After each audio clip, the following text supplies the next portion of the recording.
성경 말씀은 마태복음 6장 9절에서 13절까지입니다.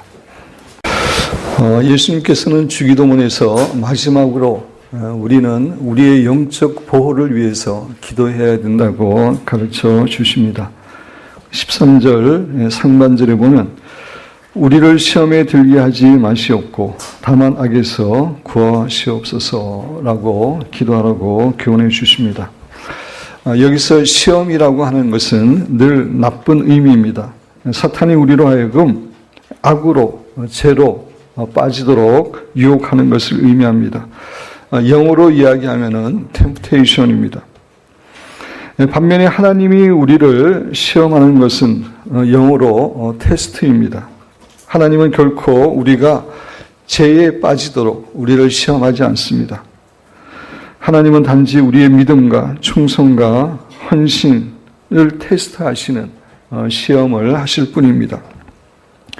여러분 교재 창세기 22장 1절에 보면 그 일 후에 하나님이 아브라함을 시험하시려고 그를 부르시되 아브라함아 하시니 그가 이르되 내가 여기 있나이다.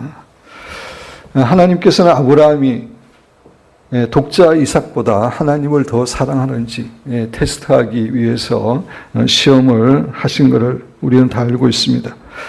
이런 의미에서 하나님께서 하시는 시험은 우리가 그 테스트를 통과함으로 우리의 믿음과 충성과 헌신을 한 단계 더 업그레이드 시켜주고 또 그 시험을 통과함으로 우리에게 복을 주시기 위함입니다.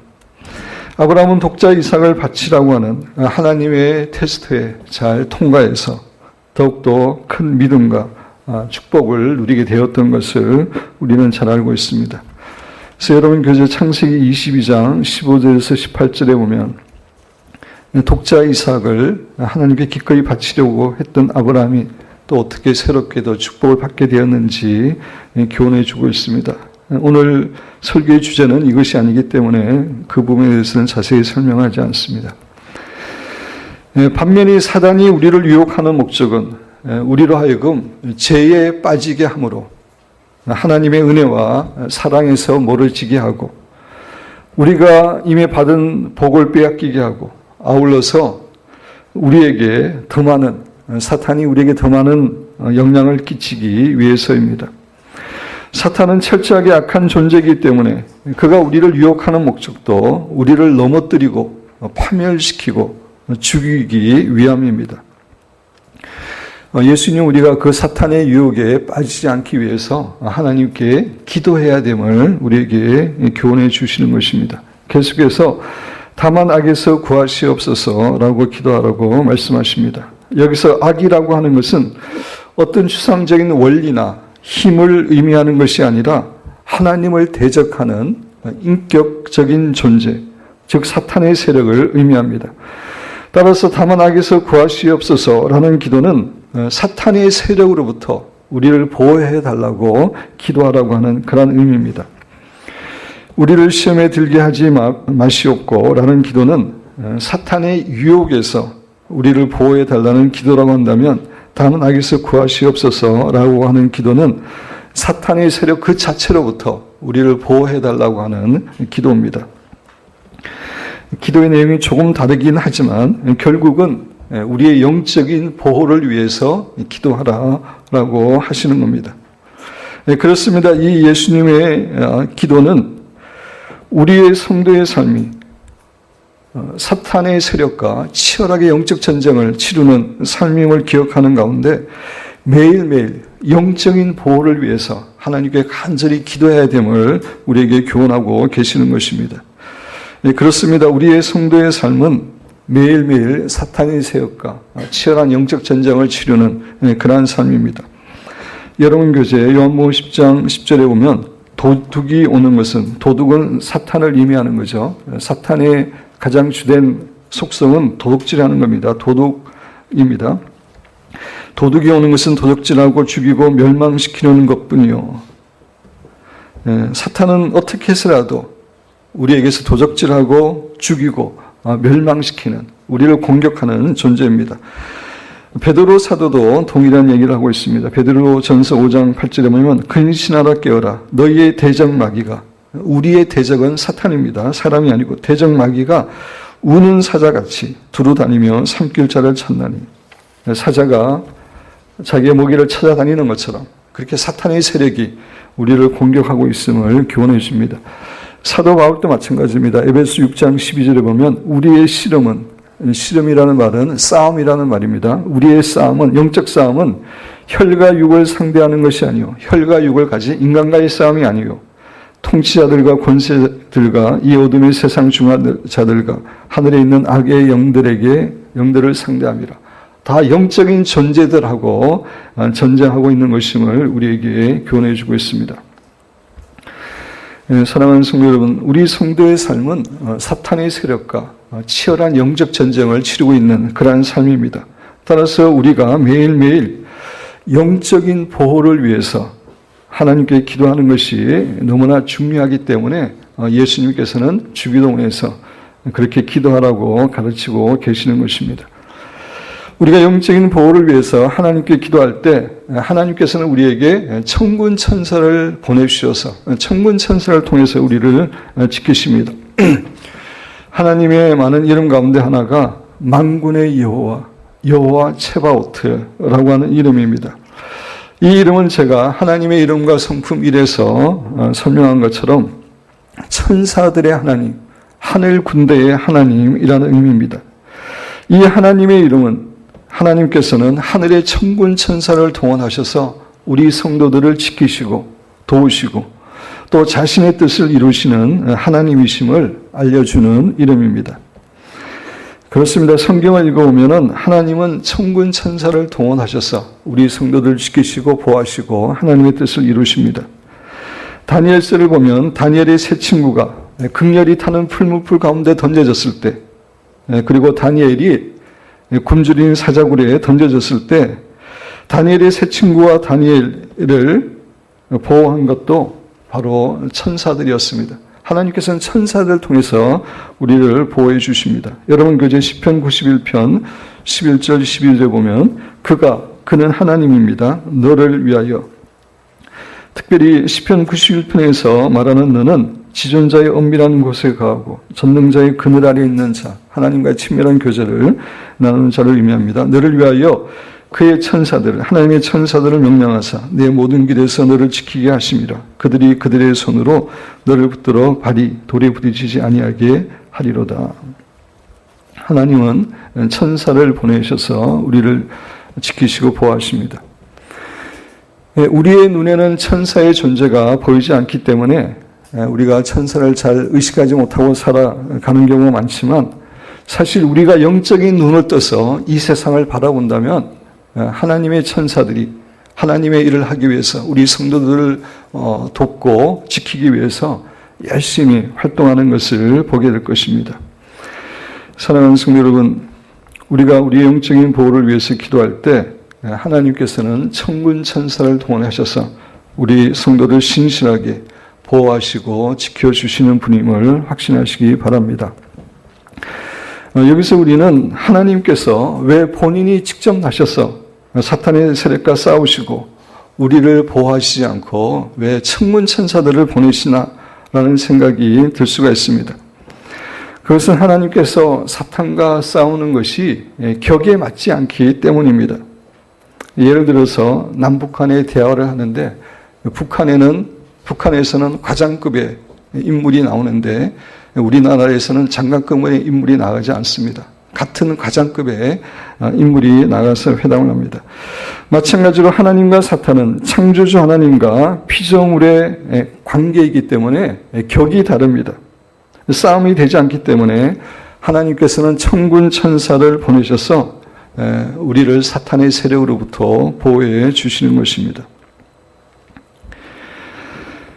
우리가 이렇게 영적인 보호를 위해서 기도할 때 하나님께서는 천군 천사를 보내주십니다. 제가 그동안에도 계속 여러분에게 반복해서 말씀드렸지만 주기도문은 이 말 그대로, 문자 그대로 기도하라고 가르쳐 주신 기도가 아니라 이러한 패턴을 따라서, 이러한 순서를 따라서, 이러한 내용을 따라서 기도하라라고 주신 것입니다. 그래서 영적인 보호를 위해서 기도할 때 우리로 시험에 들게 하지 마옵시고 다만 악에서 구하옵소서. 이렇게만 기도하는 게 아니라 사실 우리는 더 구체적으로 이런 주제를 가지고 더 구체적으로 하나님께서 천군 천사들을 보내셔서 우리를 지키시도록 기도하는 것이 필요합니다. 예를 들면 우리들이 어느 곳에 있든지 간에 우리가 있는 그곳에 천군 천사들을 보내주셔서 우리를 지키시도록 우리는 기도해야 됩니다. 천사는 우리를 영적으로 보호하고 사탄의 세력을 대적하고 하나님께서 시키시는 일을 하는 그러한 존재입니다. 그래서 천사가 있을 때 우리는 영적으로 보호되기 때문에 우리는 어디에 가든지 먼저 5단계 임재의 기도를 통해서 하나님의 임재와 천군 천사를 초청하는 그러한 기도를 해야 됩니다. 둘째, 하나님께서 천군 천사를 보내셔서 우리의 가족과 성도들을 보호하여 주시기를 위해서 기도해야 됩니다. 특별히 그 멀리 떨어져 있는 가족들, 해외에 나가 있는 가족들, 군대에 나가 있는 우리의 자녀들, 이런 자녀들에게 하나님께서 천군 천사들을 보내셔서 신실하게 지켜주시도록 기도하는 것이 중요합니다. 은총이가 미국에 유학하고 있을 때 저는 거의 매일같이 은총이를 위해서 하나님의 축복과 하나님의 보호하심이 있기를 기도했습니다. 은총이가 거하는 방에 하나님의 임재가 가득하고 주의 보혈이 뿌려질 뿐만 아니라 은총이가 가는 곳마다 하나님께서 천군 천사를 보내셔서 지키시도록 기도했습니다.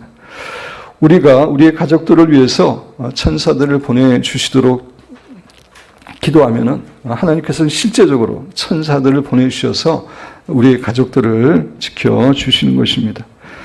그리고 우리가 멀리 여행할 때, 가족 여행을 하거나 교회에서 수련회 등을 떠날 때 천군 천사를 동원하셔서 지키시도록 우리는 기도해야 됩니다. 사실 이렇게 여행할 때 사탄은 우리를 공격할 수 있는 그런 기회를 얻게 됩니다. 그런 관점에서 이런 그 여행 기간 중에 하나님께서 천군 천사를 보내셔서 우리를 지키시고 또 운전하는 사람들을 지키시도록 기도해야 됩니다. 네 번째로 교회와 나라를 위해서도 천사들을 보내주시도록 기도해야 됩니다.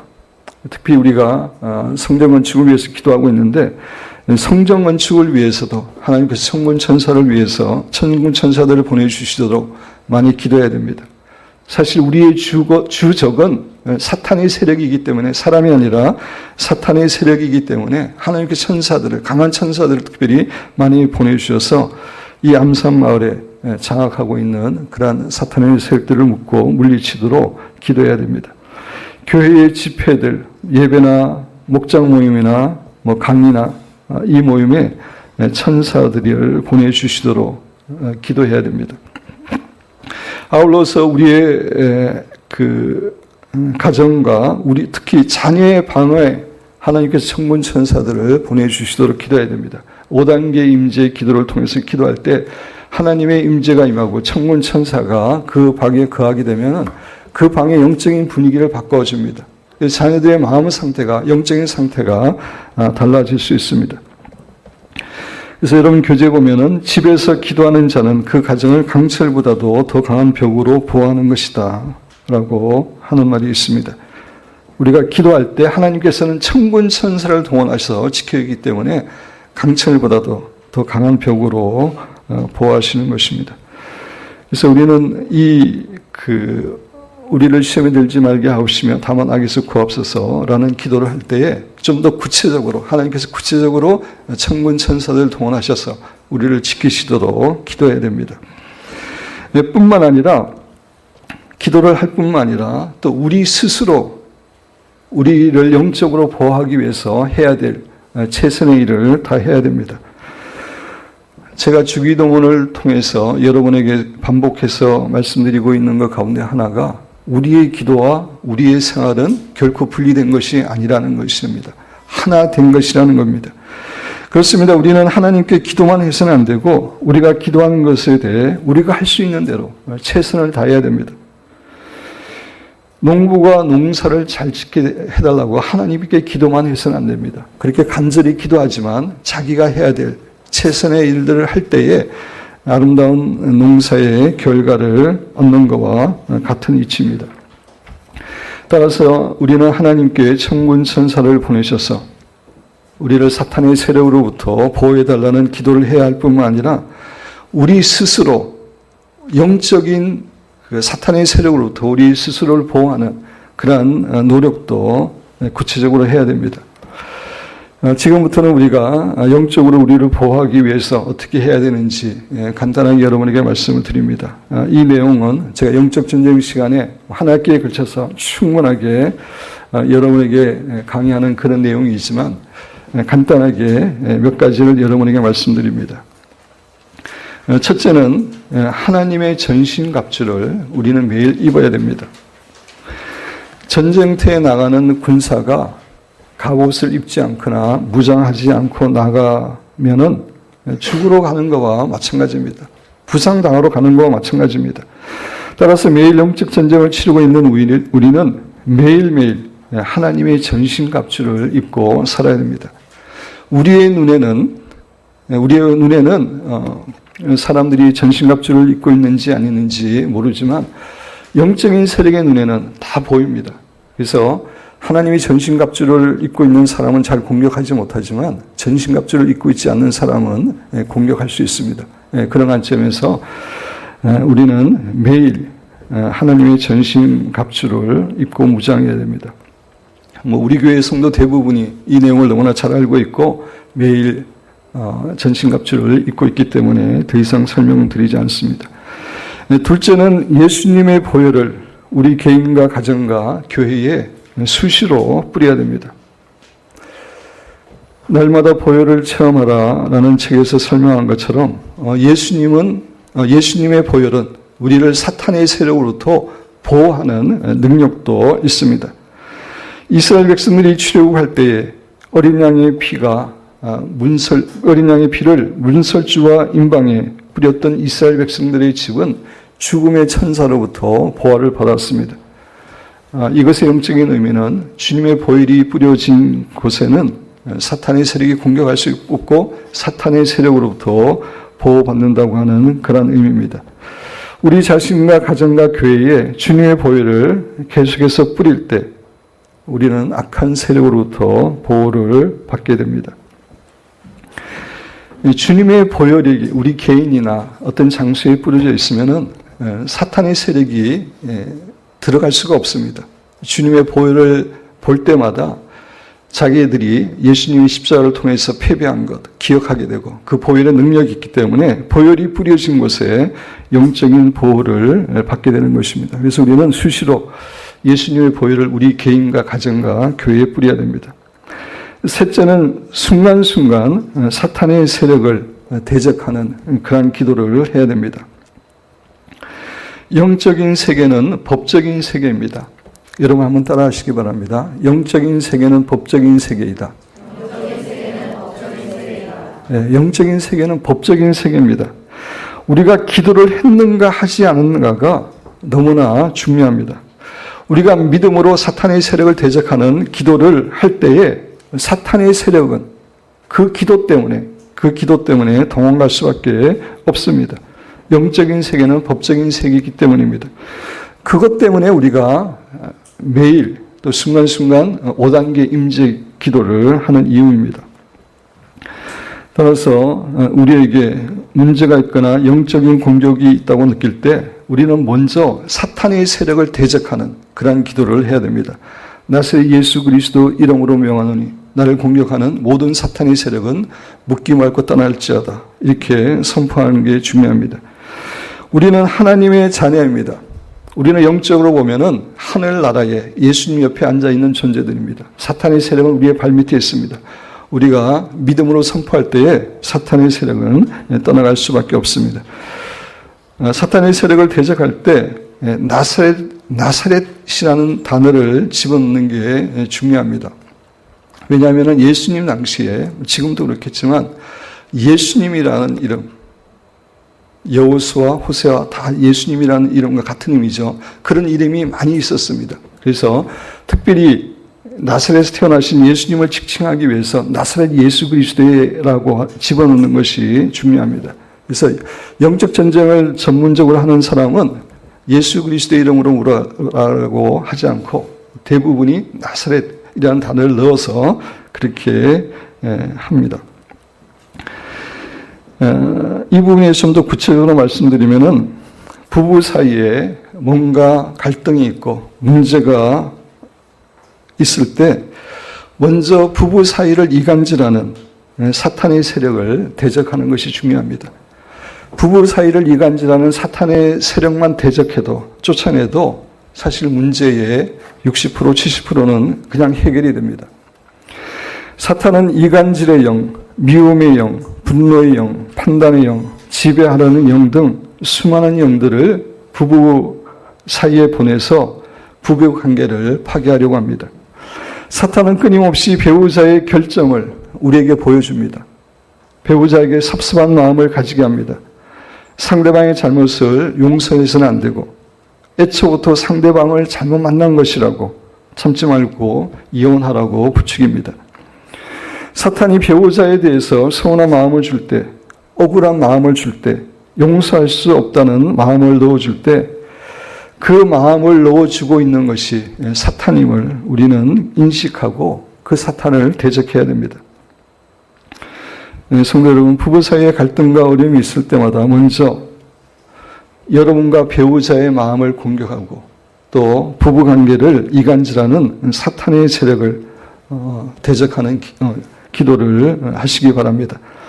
그러면은 60% 70%는 해결됩니다. 물론 그 외에 부부 관계를 해결하기 위해서는 우리가 대화도 많이 해야 되고 시간도 많이 내야 되고 또 이성에 대해서 알아야 되고 여러 가지 할 게 많지만 그러나 그것들 외에 그냥 대적하는 것만 해도 부부관계에 많은 문제가 해결이 됩니다. 여러분이 해보시면 압니다. 그리고 자녀가 부모에게 불순종하고 자녀와의 관계가 어려움이 있을 때도 먼저 부모와 자녀들 사이를 이간질하는 그 사탄의 세력을 대적하시면은 많은 문제들이 쉽게 해결되는 것을 체험하실 것입니다. 직장에서 상사가 괴롭히고 동료 간에 어려움이 있고 학교에서 친구 간에 어려움이 있을 때도 마찬가지입니다. 먼저 우리가 해야 될 것은 그 관계를 파괴하는 사탄의 세력을 대적하는 것입니다. 네 번째로 사탄의 세력이 우리를 넘어뜨리기 위해서 전략적으로 공격하는 것을 우리가 잘 지켜야 됩니다. 사탄이 우리를 넘어뜨리기 위해서 전략적으로 공격하는 네 곳이 있다고 여러분에게 늘 말씀을 드렸습니다. 어디죠? 생각과 마음과 입술과 눈입니다. 보통 영적 전쟁 책에서는 생각과 마음과 입술 세 가지를 이야기하는데 제가 이렇게 영적 전쟁을 해보니까 지금 시대는 눈도 너무나 중요합니다. 그래서 제가 이제 포함시켰습니다. 첫째, 우리의 생각을 늘 지켜야 됩니다. 사탄은 무엇보다도 우리의 생각을 공격합니다. 우리의 생각이 가장 치열한 영적 전쟁터입니다. 사탄은 우리의 생각을 장악하면 우리의 삶을 지배할 수 있다는 것을 너무나 잘 알고 있기 때문입니다. 여객기 비행기에서 제일 중요한 것은 조종석입니다. 테러리스트가 조종석을 장악하게 되면 끔찍한 결과가 일어나게 됩니다. 우리의 생각이 비행기의 조종석처럼 중요한 것입니다. 그래서 사탄은 우리의 생각을 장악하여 우리의 삶을 지배하려고 하는 겁니다. 여러분 교재 요한복음 13장 2절 마귀가 벌써 시몬의 아들 가룟 유다의 마음에 예수를 팔려는 생각을 넣었더라. 사탄은 먼저 생각을 넣어서 우리를 공격합니다. 가룟 유다가 그냥 예수님을 판 게 아닙니다. 사단이 그의 마음속에 예수님을 팔려고 하는 마음을 넣었다고 이야기하고 있습니다. 생각으로 우리를 치열하게 공격합니다. 요한복음 13장 27절에 보면 조각을 받은 후 곧 사탄이 그 속에 들어간지라 가룟 유다의 속에 들어간지라 그런 의미죠. 이 예수께서 유다에게 이르시되 내가 하는 일을 속하라 하시니 먼저 우리에게 사단은 생각을 줍니다. 사탄의 생각을. 근데 그 사탄의 생각을 우리가 계속해서 잡고 있으면은 나중에는 사단이 들어가서 역사하게 되는 것입니다. 사랑하는 성도 여러분, 가장 치열한 영적 전쟁은 우리의 생각입니다. 평소에 우리가 어떤 생각을 하고 있는가, 그것이 너무나 중요합니다. 여러분이 평상시에 어떠한 생각을 하고 있는지 계속해서 끊임없이 체크를 해야 됩니다. 사단이 주는 생각은 거짓된 생각과 의심과 미움과 교만과 두려움과 열등의식과 죄책감과 시기와 질투, 분노와 음란한 생각과 하나님과 하나님이 세우신 권위에 불순종하려는 마음과 잘못된 고정관념입니다. 잘못된 고정관념도 하나님이 주신 것입니다. 우리 한국 사람들은 일본 사람은 많이 나쁘다고 생각하는 고정관념이 있습니다. 어떤 지역에서 출생한 사람들은 나쁘다고 하는 고정관념이 있습니다. 다 사단이 주는 겁니다. 우리가 이런 생각을 받아들이면 우리는 그만큼 사단이 우리의 삶에 영향을 미치고 지배하도록 허락하는 것입니다. 그래서 철저하게 우리는 우리 평상시의 생각을 지켜야 됩니다. 성경이 우리에게 권고하시는 생각들이 있습니다. 여러분 교재 로마서 8장 6절에 보면 육신의 생각은 사망이요 영의 생각은 생명과 평안이더라. 육신은 타락한 본성이죠. 내가 원하는 그것은 결코 죽고 망하는 생각이고 영의 생각이라고 하는 것은 성령의 생각입니다. 생명과 평안이더라. 성령의 주시는 생각을 끊임없이 받아들이고 순종할 때 생명과 평안을 누리게 됩니다.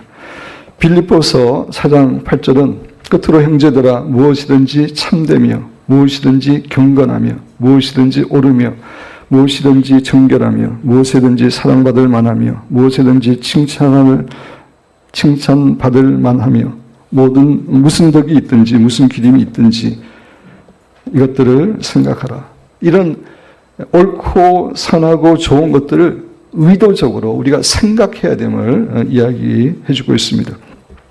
골로새 3장 2절은 위의 것을 생각하고 땅의 것을 생각하지 말라. 평상시에 우리가 하나님과 하나님의 말씀과 영원한 천국과 이런 거룩한 것들을 생각하고 땅의 음란하고 더러운 것들, 하나님 기뻐하지 않는 것들을 생각하지 말라는 겁니다. 또 히브리서 3장 1절은 그러므로 함께 하늘의 부르심을 받은 거룩한 형제들아 우리가 믿는 도리의 사도이시며 대제사장이신 예수를 깊이 생각하라. 무엇보다도 예수님과 하나님을 깊이 묵상하는 가운데 닮아가야 됨을 이야기하고 있습니다. 그래서 우리는 무엇보다도 우리의 생각을 잘 지켜야 됩니다. 두 번째, 우리의 마음을 잘 지켜야 됩니다. 영적 전쟁에서 마음이라고 하는 것은 생각과 좀 다릅니다. 마음과 생각이 비슷한 부분이 있지만 조금 다른데 영적 전쟁에서 마음이라고 하는 것은 우리의 감정과 우리의 마음 자세, 우리의 태도를 의미하는 겁니다. 우리가 마음을 잘 지켜야 되는 그 이유는 우리의 마음이 중요한 것은 마음이 육체의 생명을 지배하기 때문입니다. 마음이 사실 육체의 생명에 엄청난 영향을 끼치고 지배합니다. 그래서 잠언 4장 23절에 보면 모든 지킬 만한 것 중에 더욱 내 마음을 지키라. 생명의 근원이 이에서 남이니라. 우리의 마음에서 생명이 남을 이야기하고 있습니다. 마음이 육체의 생명을 영향을 끼칩니다. 잠언 17장 22절도 마음의 즐거움은 양약이라도 심령의 근심은 뼈를 마르게 한다. 우리의 마음이 우리 육체의 건강에 생명에 영향을 끼치게 됨을 이야기해 줍니다. 두 번째, 우리의 마음이 중요한 것은 마음에는 놀라운 창조의 능력이 있기 때문입니다. 우리는 마음으로 거룩한 것을 바라볼 수 있고 거룩한 상상력을 할 수 있고 이러한 것들이 놀라운 창조의 능력을 가져다 주는 것입니다. 세 번째, 우리의 마음이 중요한 것은 사람의 행복은 환경이 아니라 마음에서 오기 때문입니다. 우리의 마음 자세, 우리의 시각, 여기에 행복이 있는 것이지 우리의 환경이 있는 것이 아니기 때문입니다. 네 번째, 마음이 중요한 것은 마음이 변화되지 않고는 결코 신앙이 성장되지 않기 때문입니다. 다시 말씀드려서 우리의 믿음은 마음에서 시작하기 때문입니다. 예수님께서는 네 가지의 마음밭을 통해서 이것을 분명하게 말씀하셨죠. 그죠? 길가와 같은 마음밭, 돌짝깎과 같은 마음밭, 그 다음에 가시덤불 같은 마음밭은 하나님의 말씀이 떨어지지만 열매를 맺지 못합니다. 제가 주일마다 이렇게 설교를 하고 여러분에게 가르치지만 마음밭에 따라 가지고 열매 맺는 것이 다 다른 겁니다. 그만큼 마음은 우리의 믿음의 성장을 위해서도 중요한 것입니다. 다섯 번째, 마음이 중요한 것은 천국에서의 우리의 상급은 우리의 마음 상태에 따라 결정되기 때문입니다. 천국에서 하나님께서 가장 중요하게 보시는 것은 우리가 얼마나 하나님을 닮아 거룩해졌는가? 얼마나 하나님을 닮아 예수 그리스도의 인격과 성품을 닮은 존재가 되었는가? 그것입니다. 그것이 우리를 부르신 목적입니다. 물론 우리가 하나님께 봉사하고 섬기고 이런 것들도 상급하고 헌금 내고 상급하고 관계가 있지만, 그러나 가장 중요한 것은 우리가 얼마나 주님을 닮아갔는가, 그것이 천국에서의 우리의 상급을 결정합니다. 여러분 교재에 보면은 사무엘상 16장 7절, 우리 같이 한번 읽어보겠습니다.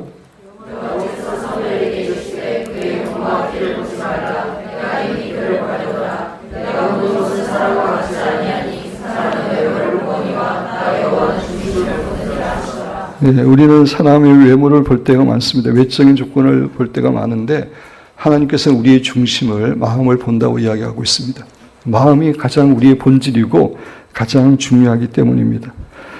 잠언 16장 32절, 잠언 25장 28절도 우리의 마음이, 우리의 자세가, 마음 자세가 얼마나 중요한지 이야기하고 있는 구절인데, 우리 두 구절을 같이 한번 읽어보겠습니다.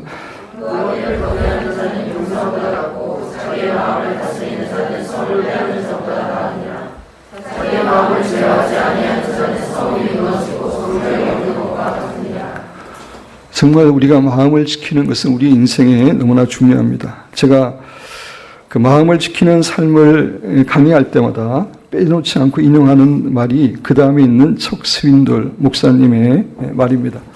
정말 이 내용은 너무나 중요합니다. 우리가 이 사실을 잘 깨닫고 있으면은 정말 우리가 훨씬 더 영적으로 축복된 삶을 살아갈 수가 있습니다. 제가 읽으면서 설명드립니다. 내가 오래 살면 살수록, 이분의 연세가 꽤 되신 분입니다. 오래 살면 살수록 삶에 대한 자세가, 삶에 대한 자세, 태도를 이야기합니다. 우리의 마음가짐 태도가 얼마나 많은 영향을 끼치는가에 대해 더욱더 뼈저리게 깨닫게 된다. 저도 마찬가지입니다. 저도 인생을 살면 살아갈수록 정말 태도라는 게, 마음 자세라는 게 중요하구나는 것을 깨닫게 됩니다. 나에게 자세는 사실들보다 더욱 중요하다. 객관적인 사실들보다 자세, 태도가 더 중요한 겁니다. 자세는 과거보다도, 우리의 과거보다도, 우리의 교육보다도, 우리의 돈보다도, 환경보다도, 실수들보다도, 성공보다도, 그리고 사람들이 생각하고 말하고 행동하는 것보다도 더욱 중요하다. 우리의 마음 자세가 사실 가장 중요합니다. 자세는 외모나 재능이나 기술보다도 더 중요하다. 자세는 회사나 교회나 가정을 훌륭하게 만들 수도 있고 그것을 파괴할 수도 있다. 하루하루를 어떻게 살아갈 것인지에 대한 자세를 우리가 매일매일 선택할 수 있다는 사실을 기억하는 것은 참으로 중요하다. 우리에게 너무나 자세가 중요한데 사실 우리는 매일매일 그 자세를 선택할 수 있는 자유의지가 우리에게 있는 겁니다. 우리는 과거를 변화시킬 수는 없다. 지나간 과거는 변화시킬 수 없습니다. 또 사람들이 어떤 방식으로 행동한다는 사실을 변화시킬 수도 없다. 다른 사람에 대해서 우리가 변화시키는 것도 어렵습니다. 우리는 또한 필연적으로 발생하는 일들을 변경할 수도 없다.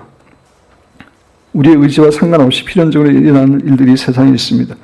우리가 할 수 있는 단 한 가지 일은 우리가 갖고 있는 하나의 줄을 연주하는 것인데 그것은 바로 우리의 자세이다. 나는 나의 인생의 10%는 나에게 발생한 일들이고 나의 인생의 90%는 그것에 대한 나의 반응들이라는 사실을 확신한다. 그것은 여러분들에게도 사실이다. 우리는 우리 자세에 대한 책임이 있다. 우리에게 살아가면서 그 수많은 일들이 일어나지만 그 일들 자체가 우리에게 영향을 끼치는 것은 10%밖에 안 됩니다. 그 일들에 대한 우리의 반응, 우리가 어떻게 반응하는가, 그게 90%의 영향을 끼침을 이야기하고 있습니다. 그런 관점에서 우리는 정말 우리의 마음가짐을, 태도를 지키는 것이 중요하고 또 우리의 자녀들을 교육시킬 때도 그것을 가장 중요하게 교육시켜야 됩니다. 공부 잘하고 지식 있고 그거보다 더 근본되고 중요한 것은 마음가짐입니다. 태도입니다. 그것을 우리는 강조해야 됩니다. 게리 스몰리 관계 DNA의 우리 책을 다 읽었습니다. 거기서 인용했는데 우리 같이 한번 읽어보겠습니다. 내가 선택할 수 있는 능력을 가지고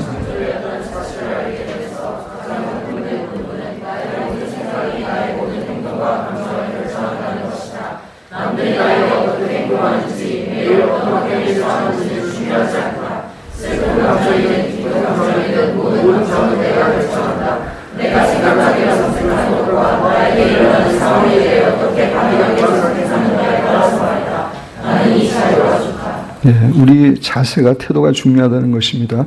존 맥스웰, 제가 읽으면서 설명드립니다. 우리는 자신의 얼굴의 아름다움을 마음대로 통제할 수는 없지만, 그래서 어느 정도 하나님이 우리에게 주신 것이 있기 때문에 아름다움을 통제할 수는 없지만, 얼굴에 나타나는 표정은 우리가 조정할 수 있습니다. 사실 표정이 예뻐야지 미남이 되고 그 미녀가 되는 겁니다.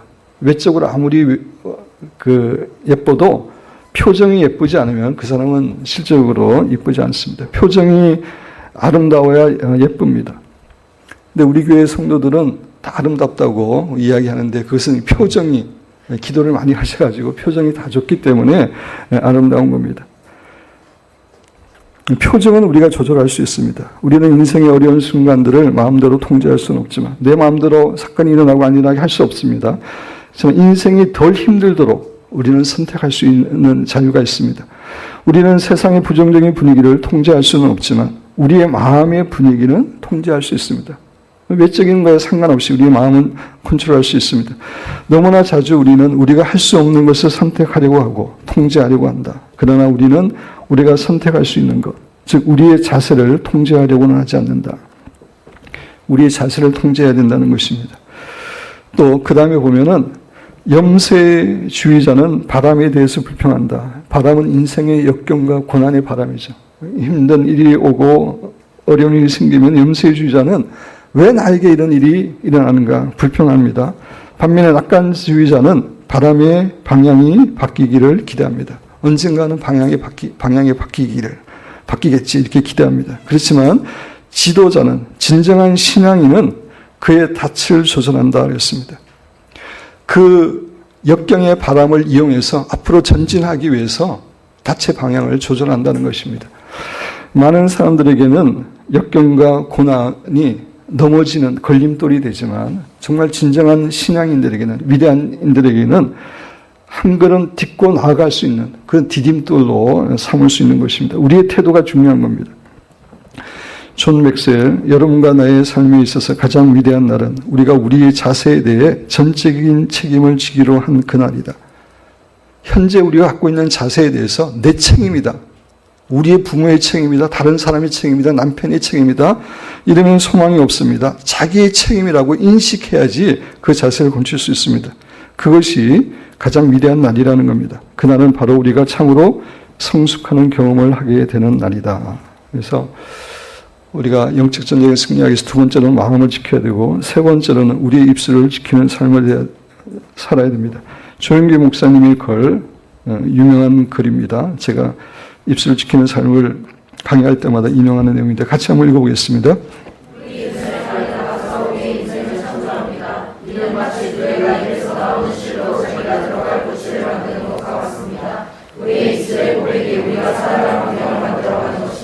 그렇습니다. 말에는 능력이 있기 때문에 우리의 말이 우리의 환경을 만들고 우리의 인생을 만듭니다.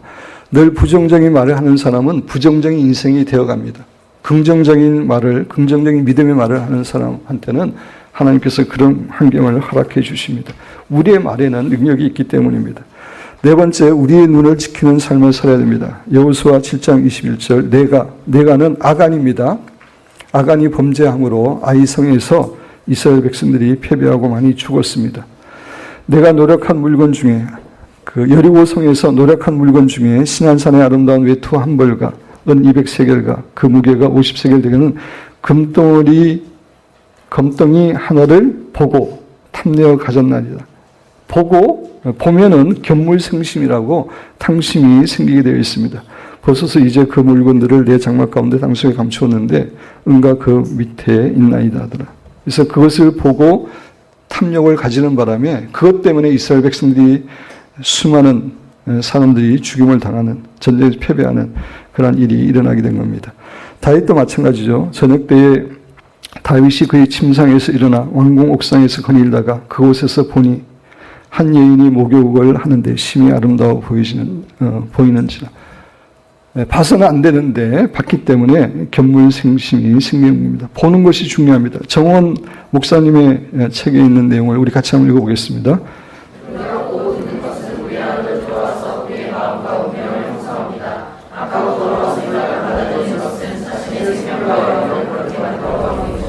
네, 우리가 보는 것을 시켜야 됩니다.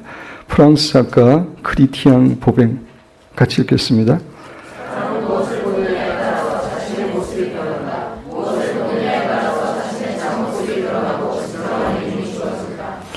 그래서 우리는 영적 전쟁 가운데 있기 때문에 영적인 보호를 위해서 하나님께 기도할 뿐만 아니라 우리가 할 수 있는 이러한 일들을 실제 생활 가운데 해야 되는 겁니다. 오늘 이 주기도문 기도에서 간단하게 두 가지만 더 말씀을 드리고 말씀을 마치려고 합니다. 첫째는 우리를 시험에 들게 하지 마시옵고 라고 기도하라고 했습니다. 나를 시험에 들게 하지 마시옵고, 이게 아니라 우리를, 다시 말씀드려서 이 말은 우리 자신의 영적인 보호뿐만 아니라 교회 공동체의 영적인 보호를 위해서도 우리가 기도해야 됨을 우리에게 교훈해 줍니다. 그렇습니다. 교회 공동체의 영적인 성벽은 너무나 중요합니다. 교회 공동체가 강하게 서 있을 때 그 안에 있는 개인과 가정이 보호를 받습니다.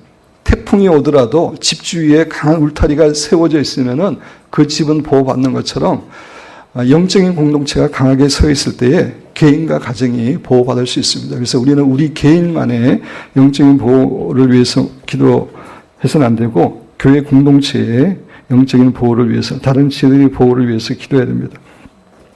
또 한 가지 생각해야 될 것은 예수님께서는 다만 악에서 구하시옵소서라고 기도하라고 가르치셨지 결코 악착체를 없애달라고 기도하라고 하지 않았다는 것입니다. 예수님께서는 대제사장의 기도라고 알려진 요한복음 17장에서 기도할 때도 마찬가지입니다. 여러분 교재 요한복음 17장 15절. 내가 비옵는 것은 그들을 세상에서 데려가시기를 위함이 아니요 다만 악에 빠지지 않게 보존하시기를 위함이니이다. 세상에 사탄의 세력이 있고 악이 있는데 우리를 데려가는 것이 하나님의 뜻이 아니라 예수님의 뜻이 아니라 이 세상에 있지만 악에 빠지지 않는 것, 악에 보호받는 것, 그것이 뜻임을 이야기해주고 있습니다. 제가 영적 전쟁 때 이야기를 여러 번 했지만 그 영적 전쟁을 가리킬 때 어떤 성도가 그런 질문을 했습니다. 이 사탄의 세력을, 사탄과 그 천사 3분의 1이 타락했을 때 하나님께서 다 그냥 죽여버렸으면, 없애버렸으면 우리를 시험하지 않을 텐데 왜 이 사탄의 세력을 이 세상에 놔두어서 우리로 하여금 시험을 받게 하느냐, 그런 질문을 했습니다. 여기에 대한 답은 성경에 나와 있지 않지만 하나님의 속성과 하나님의 뜻을 고려해 볼 때 사탄의 세력을 이 땅에 남겨두신 것은 사실 우리의 영적 성장과 축복을 위해서입니다. 여러분 교재에 있는데 첫째는 우리 하나님의 자녀들을 더 강한 용사로 키우기 위함입니다. 온실에서 자란 나무의 뿌리와 광야에서 비바람을 겪으면서 자란 나무의 뿌리가 전혀 다릅니다. 사탄의 세력과 유혹과 없으면은 우리가 강한 군사로 클 수가 없습니다. 우리가 강한 군사로 키우기 위해서 이 사탄의 세력을 그냥 놔두셨습니다. 둘째로 하나님께서는 사탄의 공격과 유혹을 극복한 우리들에게 이 땅과 영원한 천국에서 풍성한 상급을 주시기 위함입니다. 그래서 계시록에 보면은 이기는 자에게 이런 축복을 주고 이기는 자에게 이런 축복을 주고 그냥 이기지 않았는데 아무 일도 하나 하지 않았는데 하나님이 상급을 주신 게 아닙니다. 사탄의 유혹이 있고 공격이 있고 핍박이 있었는데 거기서 이긴 사람들에게 상급을 허락하시기 위해서 놔두신 겁니다. 셋째로 사탄의 세력을 세상에 남겨두어 우리를 유혹하고 공격할 수 있게 하신 이유는 우리로 하여금 하나님을 더 의뢰하고 붙들도록 하기 위함입니다. 사도 바울이 고백하고 있는 그런 내용인데 우리에게 우리보다 더 강한 사탄이라고 하는 적이 있기 때문에 우리는 하나님께 무릎 꿇게 되고 하나님의 도우심을 구하게 되는 것입니다. 그것을 위해서 남겨두신 겁니다. 넷째로 사탄의 세력을 이 세상에 남겨두어 우리를 유혹하고 공격할 수 있게 하신 이유는 알곡과 죽종이를 가리기 위해서입니다. 예수님께서는 알곡과 죽종이를 가리시는 분임을 성경은 이야기하고 있습니다. 그 가리는 방법 가운데 하나가 사탄이 주는 공격과 핍박입니다.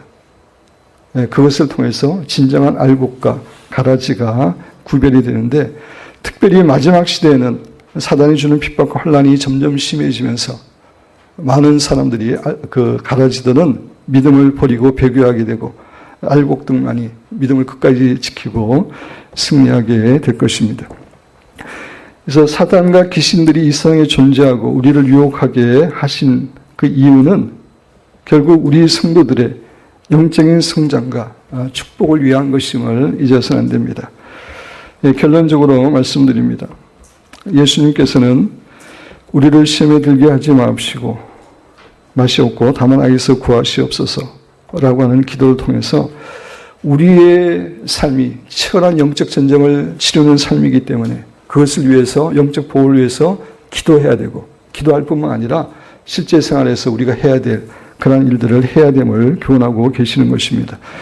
사랑하는 여러분과 저는 영적인 보호를 위해서 이렇게 하나님께 간절히 기도하고 또 우리가 해야 될 일들을 함으로써 영적 전쟁 가운데서 더 많은 승리와 축복을 누리며 하나님의 나라를 확장해 가시는 아름다운 성도들이 되시기를 주님의 이름으로 축원드립니다.